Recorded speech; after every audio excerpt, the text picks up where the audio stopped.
গভীর বিষয় রয়েছে, যা হলো আমাদের সত্তার মধ্যে যা কিছু আছে সমস্ত কিছুই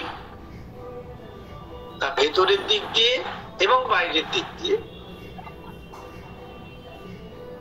যথার্থভাবে মায়ের কাছে নিবেদন করে দেওয়া, এইভাবে যে মা যাতে সেই পুরাতন অবস্থা থেকে তাদেরকে রূপান্তরিত করে নতুন অবস্থার মধ্যে নিয়ে যেতে পারে। এইটা হচ্ছে সেলফ গিভিং, এটা হচ্ছে আত্মনিবেদন। কারণ এমনিতেই ভগবানের সাধনায় দুটি পরিষ্কার কথা বলা হয়, একটি ভোগের কথা আর একটি ত্যাগের কথা। ভোগ মানে আমি ভগবানকে স্মরণ করছি, ভগবানের কাছে প্রার্থনা করছি যাতে আমি সুখে আরামে থাকতে পারি। আর ত্যাগ মানে হলো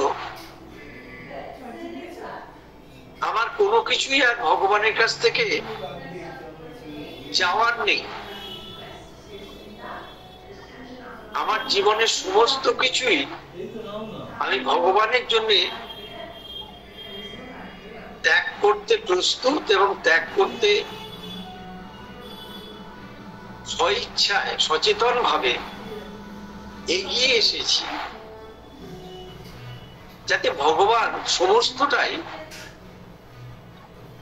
আমার সবকিছুকে তার মতো করে নেন। আমার মতো নয়, কিন্তু এই ভোগের ক্ষেত্রে যেটা বিশেষভাবে কাজ করে তা হলো অহংবোধ বা আমি বোধ। আর ত্যাগের ক্ষেত্রে যা বিশেষভাবে কাজ করে তা হলো অন্তরাত্মার থেকে একটা সচেতন বোধ, যে আমাদের জীবন সম্পূর্ণভাবে প্রতিদিন, প্রতি মুহূর্তে, প্রতি কাজে একবারে মায়ের কাছে নিবেদিত হয়ে যায় এই জীবন।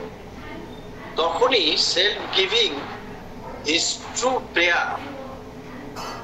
এই ট্রু কথাটা এই জন্য তিনি মা দিয়েছেন এখানে। এর পরের লেখাটাই 2 নম্বরটাতে বোঝা যাবে কাজটা কিভাবে হয়।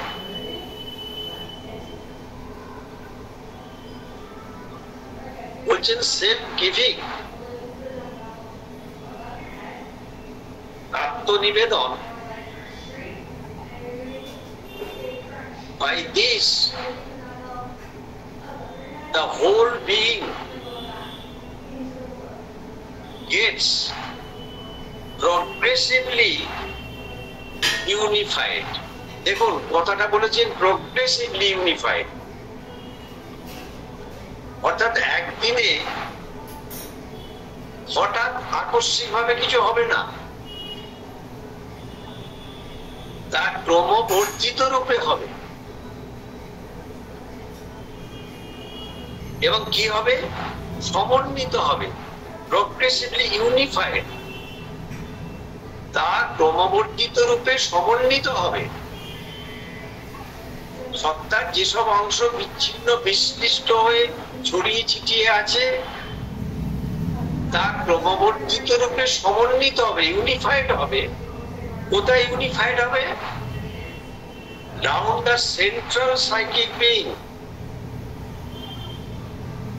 অর্থাৎ কেন্দ্রীয় চৈত্য সত্তার চারপাশে।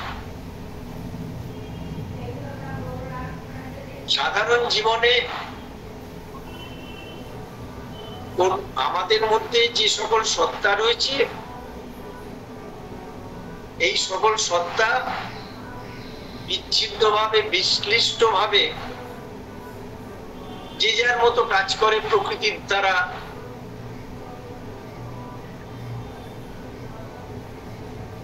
একবারে প্রকৃতির স্রোতের মধ্যে দিয়ে ভেসে গিয়ে কারোর সাথে কারোর কোনো সমন্বয় নেই। মনের মধ্যে যে ভাবনা চিন্তা চলে বা মনের মধ্যে যেসব সত্তা রয়েছে তার সাথে প্রাণের যে সত্তা, যারা বাসনা কামনা নিয়ে থাকে, বা শরীরের যে সত্তা, যে অভ্যাস সকল নিয়ে থাকে, কারোর সাথে কারোর কোনো সমন্বয় নেই। যে যার নিজের মতো কাজ করে যায়, একটা অসামঞ্জস্যপূর্ণ অবস্থায় সেই কাজগুলো চলতে থাকে, যার জন্য ওখানে ইউনিফাইড অবস্থাটা থাকে না। কিন্তু এখানে বলছেন সেলফ গিভিং বাই দিস, অর্থাৎ এই আত্মনিবেদনের দ্বারা দ্য হোল বিইং, সমগ্র সত্তা। এই সমগ্র সত্তা মানে কিন্তু ভেতরের এবং বাইরে যেসব সত্তারা রয়েছে, মনের দিক দিয়ে, প্রাণের দিক দিয়ে, শরীরের দিক দিয়ে যেসব সত্তা সকল রয়েছে, গেটস প্রগ্রেসিভলি ইউনিফাইড, অর্থাৎ ক্রমবর্ধিত রূপে তারা সমন্বিত হয় round the central psychic being. কেন্দ্রীয় যে চৈত্য সত্তা আমাদের হৃদয়ের গভীরে রয়েছেন, সেই কেন্দ্রীয় চৈত্য সত্তার চারপাশে ধীরে ধীরে তারা জড়ো হয় এবং তারা অজ্ঞান থেকে, অন্ধকার থেকে আলোকিত অবস্থার মধ্যে রূপান্তরিত হতে থাকে। এই প্রগ্রেসিভলি ইউনিফাইড কথাটা ভীষণভাবে মনে রাখার মতো কথা। কেন? তাহলেই বোঝা যাবে যে সাধনাটা চলছে। কারণ আমাদের মধ্যে যে সত্তার অংশগুলো থাকে তার মধ্যে তিনটে ভাগ থাকে। একটা হচ্ছে এক্সপোজড বিইং, অর্থাৎ সত্তার যেসবগুলো আমরা সচেতন ভাবে বুঝতে পারি, ধরতে পারি, তারা অনেকটা আমাদের বোঝার জায়গায় চলে এসছে।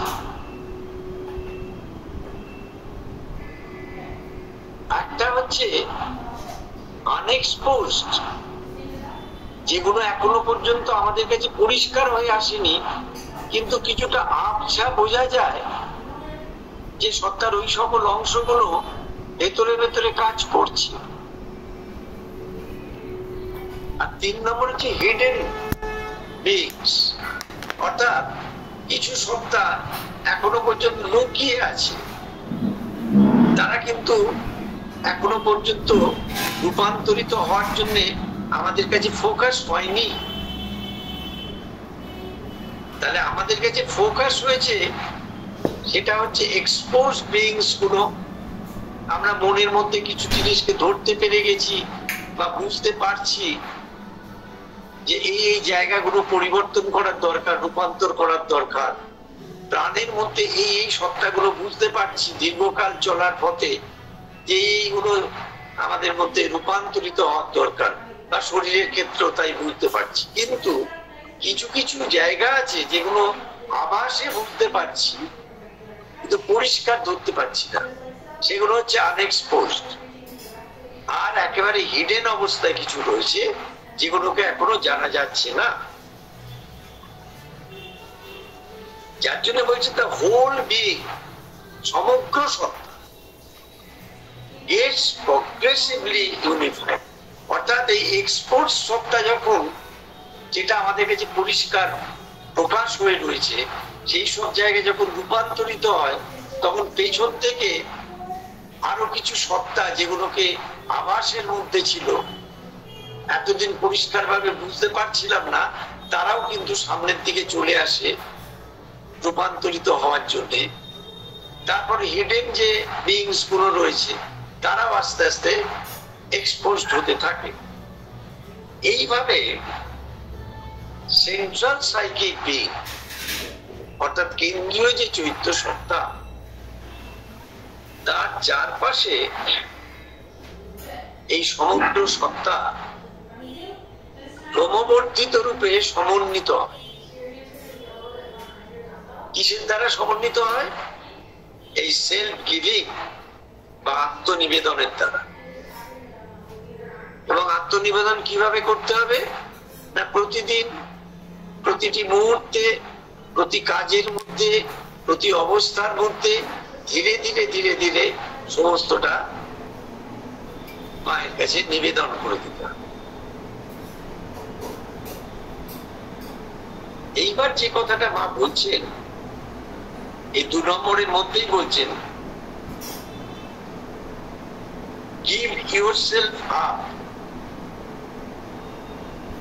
নিজেকে দিয়ে দাও।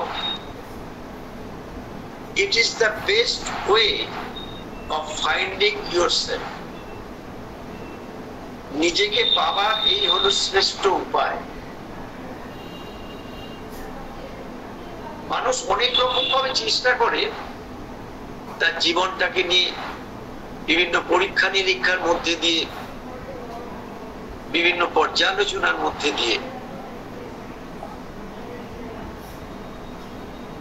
এবং সে যত রকম ভাবে চেষ্টা করুক না কেন,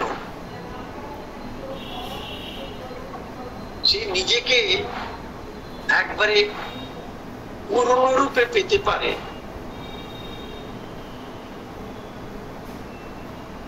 এবং সেটাই হচ্ছে তার শ্রেষ্ঠ উপায়।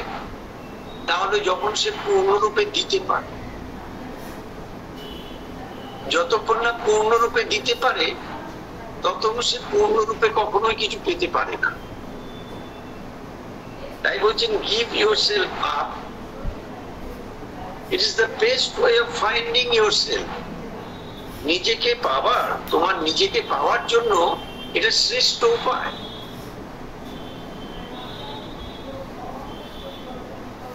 আমরা নিজেকে সম্পূর্ণরূপে দিতে পারি না বলে আমাদের মধ্যে এত কষ্ট, যন্ত্রণা, এত অশান্তি, এত দুর্ভোগ। যেদিন সম্পূর্ণরূপে দিতে পারবো বা পারছি, দেখবো, সেদিন কিন্তু বুঝতে পারবো নিজেকে আমরা যথার্থভাবে পেতে পারছি সম্পূর্ণরূপে, পূর্ণতায়। যতদিন না দিতে পারি ততদিন জীবন অপূর্ণ থেকে যায়। 3 নম্বর পয়েন্টে মা বলছেন কি কি দিতে বলছেন। এবার গিভ ইয়োরসেলফ, তুমি নিজেকে দিয়ে দাও। কি দিতে হবে? অল দ্যাট ইউ আর, তুমি নিজে যা। দেখুন, আমরা যে মানুষেরা, আমাদের মধ্যে একটা সেন্স অফ সেপারেশন আছে, একটা পার্থক্যীকরণ আছে। প্রত্যেকের নিজস্ব কিছু বৈশিষ্ট্য আছে। প্রত্যেক মানুষ আলাদা আলাদা ভাবে একটা ইউনিক ম্যানিফেস্টেশনের জন্য এই পৃথিবীতে বিচরণ করছে এবং প্রত্যেকের মধ্যে আলাদা আলাদা কিছু বৈশিষ্ট্য আছে। কারোর সাথে কারোর কোনোভাবে মিল ঘটানো যায় না। বলছেন অল দ্যাট ইউ আর, তুমি নিজে যা, তোমার যা কিছু, সবকিছু, সবটা,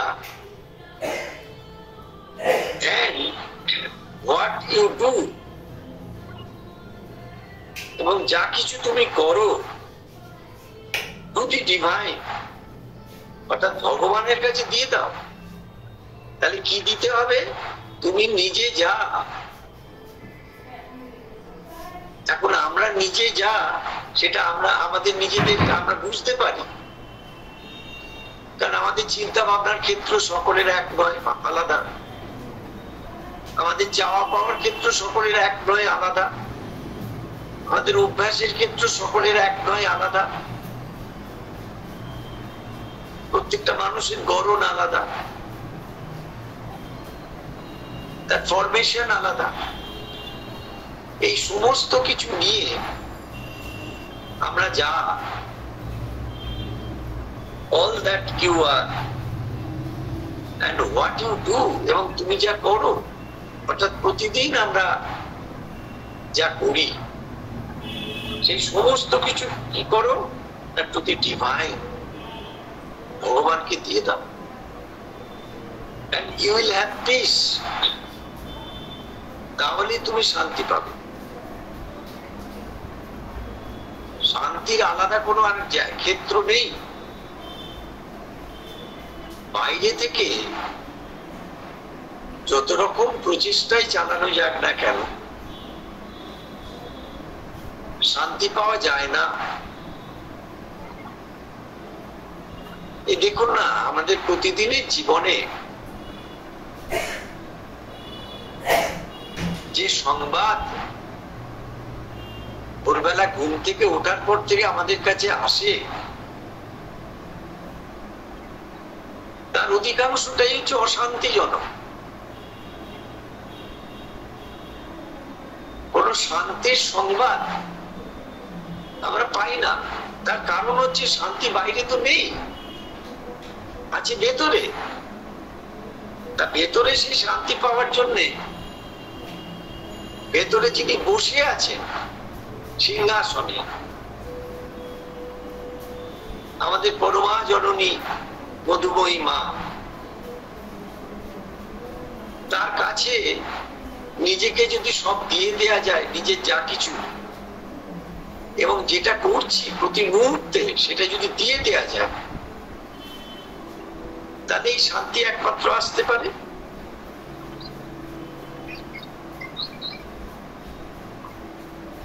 আমরা যে পয়েন্টগুলো নিয়ে আলোচনা করছি তাতে মনে হবে একই রকম কথা যেন রিপিটেশন হচ্ছে, না। এক একটা করে এক একটা ক্ষেত্র মা খুলে ধরছে। দেখুন, এই 3 নম্বরে কি বললেন? Give yourself all that you are and what you do to the divine. নিজেকে দিয়ে দাও, তোমার নিজের যা এবং যা কিছু তুমি সব করো সে সব দিয়ে দাও, ভগবানকে অর্পণ করো, and you will have peace, এবং তুমি শান্তি পাবে।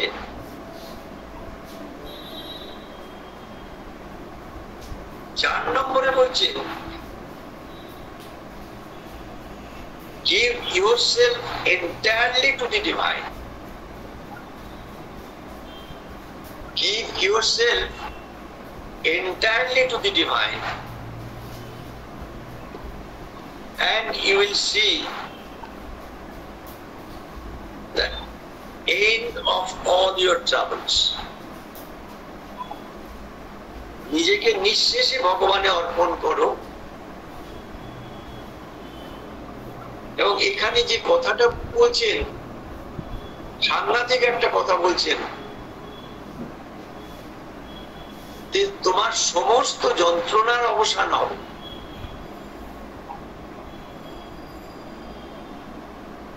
আমাদের জীবনের ক্ষেত্রে তো অনেক রকমের যন্ত্রণা, শারীরিক যন্ত্রণা রয়েছে, মানসিক যন্ত্রণা আছে, চারপাশে যে পরিবেশের মধ্যে থাকি সেখানেও অনেক সময় আমরা যন্ত্রণা পাই, মানুষের সম্পর্কের ক্ষেত্রে যন্ত্রণা পাই। all your troubles, মানে তোমার সমস্ত যন্ত্রণা, যত যন্ত্রণা আছে, এই যন্ত্রণা বাইরে থেকে কেউ উপশম করতে পারবে না।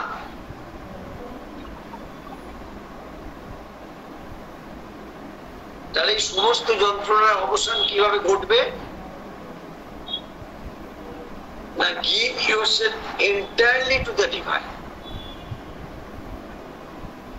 নিজেকে নিঃশেষে ভগবানের কাছে অর্পণ। দেখবে তোমার সব যন্ত্রণার অবসান ঘটবে। তারপরে 4 নম্বরের মধ্যেই বলছেন, it is a sincere self-giving that saves one from all difficulties and dangers. Self-giving এর আগে sincere কথাটা বলেছে, অর্থাৎ ঐকান্তিক আত্মনিবেদনই আমাদের সকল অশান্তি ও বিপদ থেকে রক্ষা করতে পারে।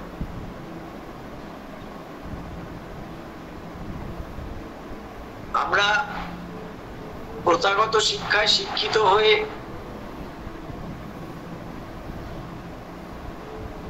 বাইরে থেকে জীবন সমস্যার সমাধান করার প্রচেষ্টার মধ্যে দিয়ে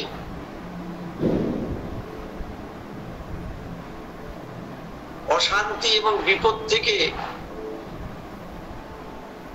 রক্ষা পাওয়ার চেষ্টা করি, কিন্তু প্রকৃতপক্ষে দেখা যায় অনেক সময় চলে যাওয়ার পর, অনেক অভিজ্ঞতা অর্জন করার পর দেখা যায় একমাত্র অনলি আমরা যখন মায়ের কাছে নিজেদের দুঃখ কষ্ট যন্ত্রণার কথা বিপদের কথা বলি, তখন দেখা যায় ধীরে ধীরে মা সেগুলোকে থেকে আমাদের মুক্ত করেন, আমাদের রক্ষা করেন। তাই বলছেন it is a sincere self giving that saves one from all difficulties, all কথাটা বলেছেন। তাহলে সমস্ত রকমের যে কষ্ট দুঃখ যন্ত্রণা অশান্তি এবং ডেঞ্জার্স বিপদ, সেখান থেকে রক্ষা পেতে পারি এই ঐকান্তিক আত্মনিবেদনের মধ্যে।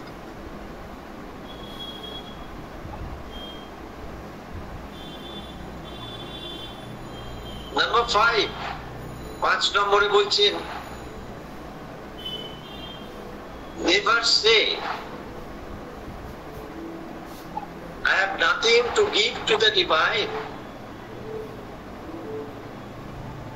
কখনো বলবে না যে আমার ভগবানকে দেবার কিছুই নেই।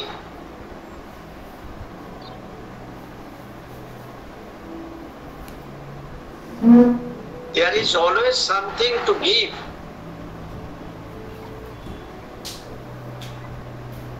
সব সময় ভগবানকে দেবার কিছু থাকে। Or always you can give yourself in a better and more complete way.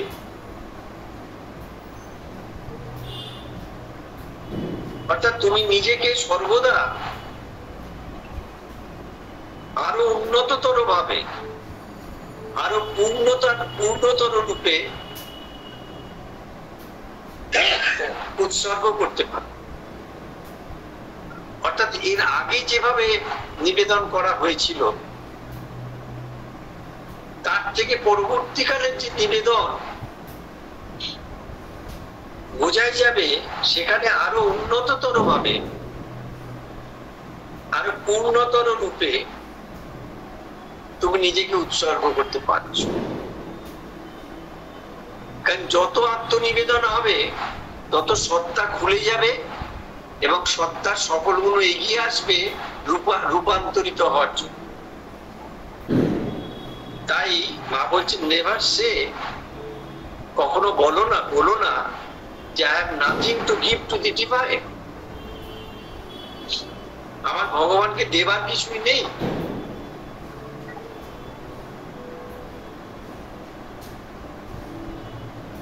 সমস্ত সময় ভগবানকেই দেওয়ার মতো অবস্থাটাই থাকে।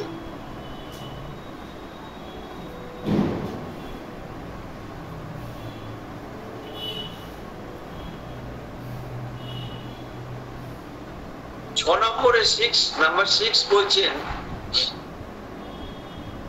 to the divine you are what no more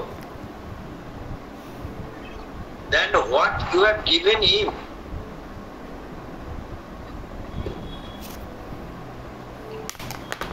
ভগবানকে তুমি যে অর্পণ করেছো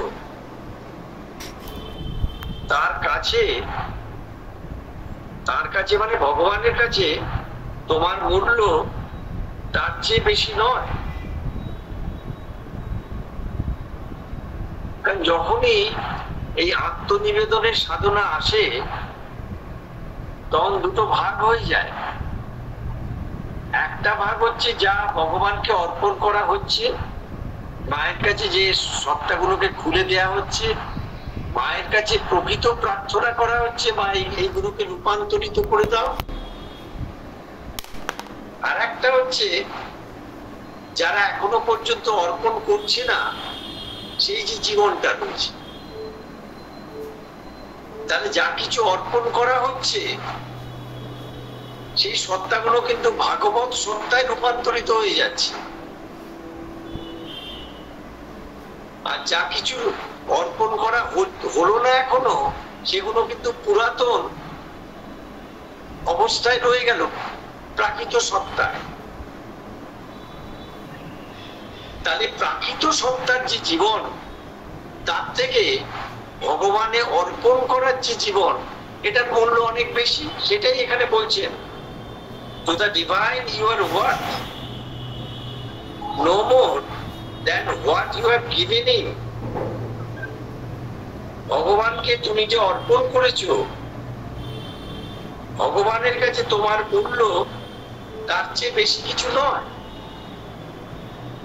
যতই বেশি ভগবানের কাছে দেয়া হবে, ততই ভাগবত সত্তা পূর্ণতা তৈরি করে দেবে আধারের মধ্যে।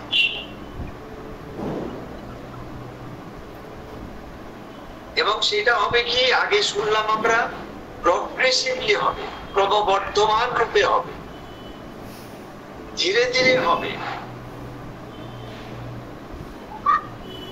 একদিনে বা একটা নির্দিষ্ট সময়ের মধ্যে হবে না, চলতে চলতে হবে।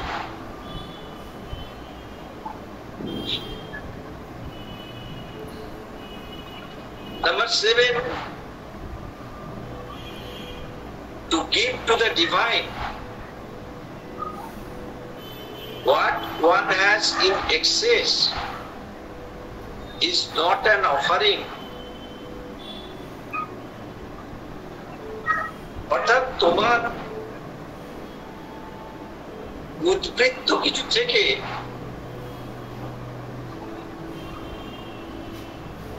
ভগবানকে যদি কিছু দাও, সেটা সঠিক অর্থে কিন্তু দেয়া হলো না। আমার অনেক কিছু রয়েছে এবং সেসব কিছু আমার ব্যবহারের জন্য সবসময় লাগেও না, প্রয়োজনও পড়ে না। এমন কিছু থেকে, উদ্বৃত্ত কিছু থেকে আমি যদি ভগবানকে কিছু দিই, সেটা প্রকৃত অর্থদান বা আত্মদান হলো না। One should give at least something out of what one needs. নিজের জন্য যা প্রয়োজনীয় তা থেকে অন্তত কিছু দেয়া উচিত। অর্থাৎ যেটা আমার কাছে উদ্বৃত্ত প্রয়োজনীয় হয়ে রয়েছে, সেখান থেকে আমি ভগবানকে কিছু দিয়ে দিলাম, সেটা সঠিক অর্থে দেয়া হলো না। কিন্তু যেটা আমার প্রয়োজনীয়, যে প্রয়োজন থেকে যদি আমি কিছু দিই, সেটাই কিন্তু সঠিকভাবে দেওয়া হল। সাধারণ জীবনের ক্ষেত্রে হয় কি, ধরুন প্রচুর কিছু রয়েছে, অর্থ বলুন, সম্পদ বলুন, আরো কিছু কিছু বলুন, সেইখান থেকে যেটা আমার প্রয়োজনে লাগছে না, সেখান থেকে কিছু একটা অংশ আমি মায়ের কাছে রাখলাম, ভাবলাম আমি অনেকটা বেশি অর্পণ করলাম, অনেকটা বেশি আত্মনিবেদন করলাম নিজেকে। যথার্থ অর্থে কিন্তু সেটা আত্মনিবেদন হলো না। যেটা আমার প্রয়োজন, যেটা ছাড়া আমার চলবে না, সেখান থেকে যদি কিছু দিই, তাহলে সেইটা কিন্তু যথার্থ দেয়া হলো। এই প্রসঙ্গে আমার মনে পড়ে গেল একটি কথা।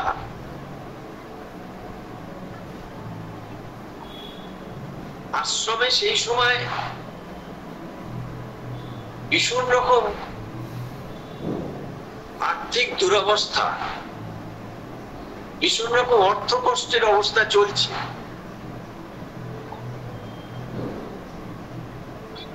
এই সময় একজন বিজনেস টাইকুন, মানে খুব বড় মাপের একজন শিল্পপতি, তিনি আশ্রমে এসছেন এবং তিনি এসে মায়ের সাথে যোগাযোগ করার জন্য অ্যাপয়েন্টমেন্ট চেয়েছেন।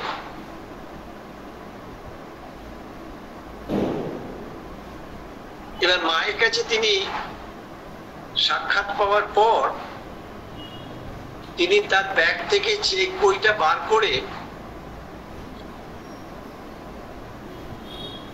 চেকের মধ্যে সই করে বলতে চাইছেন যে কোনো অ্যামাউন্ট যদি বসিয়ে নেওয়া যায় সেটা তিনি দিতে চান।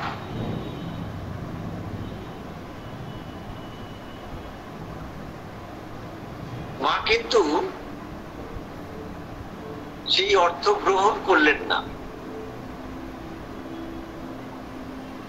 স্বাভাবিক আমাদের যে সাধারণ মনের যুক্তি বুদ্ধি অনুযায়ী ওই রকম অর্থ কষ্টের মধ্যে ওটা তো খুব প্রয়োজনীয় ছিল,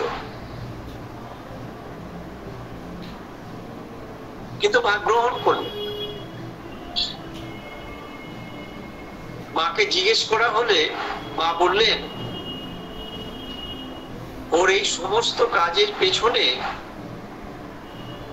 ভীষণ রকম একটা ইগো, ভীষণ রকম একটা অহংবোধ ছিল, যেটা কখনোই গ্রহণ করা সম্ভব না।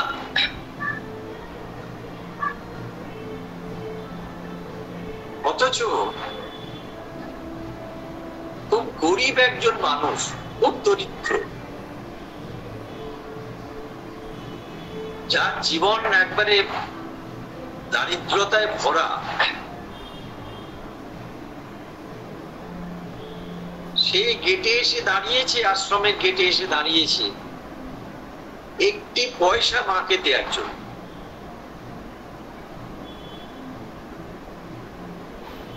সেই একটি পয়সা নেওয়ার জন্য মা চলে এসছেন সেটা গ্রহণ করার জন্য।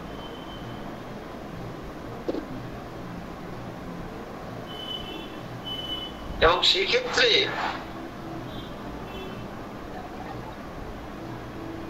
মা বললেন যে পূর্ণরূপে তার আন্তরিকভাবে হৃদয়ের পূর্ণতা দিয়ে সে অতি কষ্টে জীবনযাপন করে যেটা দিচ্ছে সেটার মধ্যে যথার্থ আন্তরিকতা রয়েছে। তা যেখানে প্রাচুর্য রয়েছে সেখানে সেই প্রাচুর্য থেকে কিছু অংশ দেওয়াটা বাইরের দিক দিয়ে একটা চাকচিক্যের বিষয় হলেও সেটা আধ্যাত্মিক সাধনার ক্ষেত্রে, ঈশ্বর সাধনার ক্ষেত্রে যথার্থ আত্মনিবেদন হলো না। কিন্তু যেখানে প্রকৃত প্রয়োজনীয়তা রয়েছে,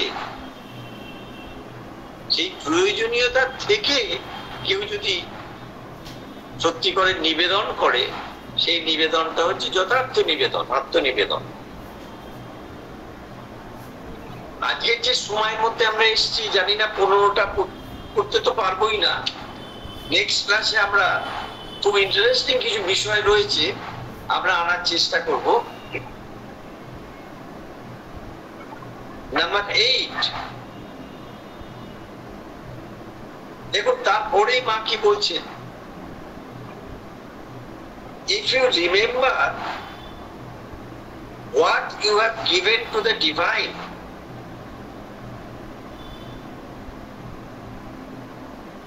he will have no need of remembering it himself. অর্থাৎ ভগবানকে তুমি যা দিয়েছো সেটা যদি স্মরণ করো, তাহলে স্বয়ং ভগবানের সেটা স্মরণ করার কোনো প্রয়োজনীয়তা থাকবে না।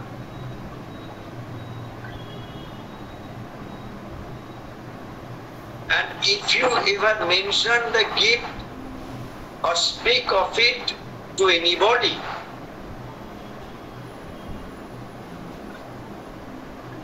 এবং যদি তুমি কখনো এই দানের বিষয় উল্লেখ করো বা কাউকে বলো,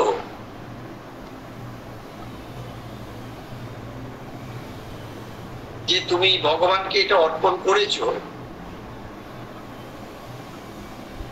তাহলে জেনে রাখবে that you have made the offering but to the demon of your vanity. তাহলে তুমি এটা ভগবানকে অর্ঘ্য নিবেদন করোনি, পরন্তু তা করেছো তোমার অহংকারের উপদেবতার উদ্দেশ্যে। খুব প্রয়োজনীয় বিষয়,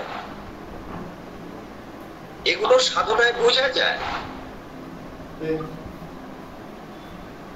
যে কোনো একটা বিষয় যখন হচ্ছে সেটা কাউকে সোয়াব করার জন্য করা হচ্ছে কিনা। তুমি আরেকবার ফাইনাল রেটে চেক করে দেখে মানে আমি সকলের যাতে অ্যাটেনশনটা আমার দিকে পড়ে, এই জন্য করছি। এবার ভগবানকে যদি সত্যি কিছু দেয়া হয় আর সেটা যদি স্মরণ করা হয়, আর লিস্ট করে করে আমি এই দিয়েছি, আমি এই মাকে দিয়েছি, তার যদি একটা তালিকা তৈরি করা হয়, তাহলে ভগবান কখনোই সেটাকে স্মরণ করেন না বা গ্রহণও করেন না। আর যদি আবার সেটা সেই দানের কথা কাউকে বলা হয়, উল্লেখ করা হয়, অন্য কাউকে বলা হয়, তাহলে জেনে রাখতে হবে সেইটা তুমি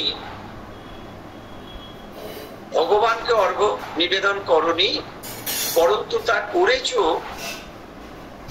that you have made the offering but to the demon of your vanity. তোমার অহংকারের উপদেবতার উদ্দেশ্যে তুমি সেটা অর্পণ করেছো। অধিকাংশ ক্ষেত্রেই দেখা যায় বাইরের চাকচিক্য এবং আমি ওদের একটা বিশেষভাবে নিজেকে দেখানো,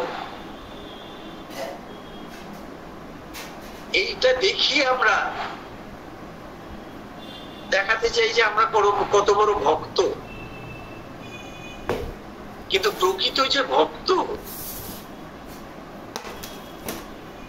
তার ভক্তির যে আত্মনিবেদন, সেলফ গিভিং যেটা, সেটা খুব নীরবে হয়, সেটা কাউকে দেখানোর জন্য হয় না।